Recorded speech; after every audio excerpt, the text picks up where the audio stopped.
Hi, welcome back to my channel. ఈరోజు మీకు నోట్లో పెట్టుకోగానే వెన్నెలా కరిగిపోయి అమృతం టేస్ట్లా ఉండే ఒక కట్టు పొంగల్ రెసిపీ అయితే చూపిస్తాను. చాలా బాగుంటుంది. దీని టేస్ట్ తింటే మళ్ళీ మళ్ళీ చేసుకుంటారు. దానికోసం 1 కప్ పెసరపప్పు అయితే తీసుకోవాలి. దాన్ని ముందుగా డ్రై రోస్ట్ అయితే చేసుకోవాలి. మంచిగా కలర్ వస్తుంది, అలానే వాసన కూడా మంచి కమ్మటి వాసన వస్తుంది. అంతవరకు అయితే వేయించుకుని ఒక గిన్నెలోకి తీసేసుకోవాలి. తర్వాత మనం ఏ కప్తో అయితే పెసరపప్పు తీసుకున్నామో అదే కప్తో రైస్ అయితే తీసుకుని రెండింటిని ఒకసారి మిక్స్ చేసుకుని మంచిగా ఒక 2-3 టైమ్స్ అయితే వాష్ చేసుకోవాలి. వాష్ చేసుకున్న తర్వాత 2 కప్స్ వేసుకున్నాం కదా, మనం 6 కప్స్ ఆఫ్ వాటర్ అయితే పడతాయి.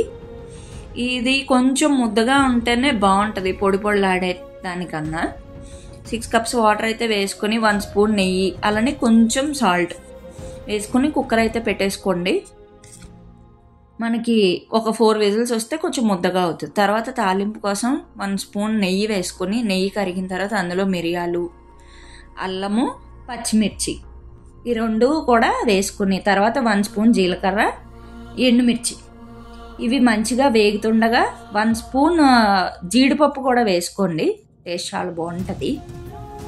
దాని తర్వాత రుచికి తగ్గ సాల్ట్, ఇవన్నీ మనం ఉడికించుకున్న పెసరపప్పు దాంట్లో వేసేసుకుని కలుపుకొని తింటే రుచి సూపర్ అంటే సూపర్ ఉంటుంది. మీరు ఎప్పుడైనా ఇలా ట్రై చేశారా?